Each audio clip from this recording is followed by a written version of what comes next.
2000 வருஷத்துக்கு முன்னாடி சுட்டெரிக்கிற பாலைவனத்துல ஜில்லுன்னு ஐஸ்கிரீம் சாப்பிட முடியுமா? ஈரான் மக்கள் அத அப்பவே சாத்தியமாக்கிட்டாங்க.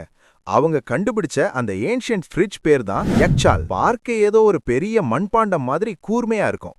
ஆனா இதுக்கு அடியில ஒரு பிரம்மாண்டமான பாதாள அறையே இருக்கு. இதை எதால செஞ்சாங்க தெரியுமா? சாரூஜ்ங்கிற ஒரு ஸ்பெஷல் கலவை. மணல், களிமண், முட்டையோட வெள்ளக்கரு, அப்புறம் ஆட்டுமுடி. இது வெயில உள்ளேயே விடாது, தண்ணீரையும் கசிய விடாது. மேல இருக்கிற ஓட்ட வழியா உள்ள இருக்கிற வெப்பம் வெளியே போயிடும். இதனால வெளிய 40 டிகிரி செல்சியஸ் வெயில் அடிச்சாலும் உள்ள தண்ணி உறையிற அளவுக்கு குளிர்ச்சியா இருக்கும். இன்னைக்கு நாம கரண்ட் இல்லாம கஷ்டப்படுறோம்.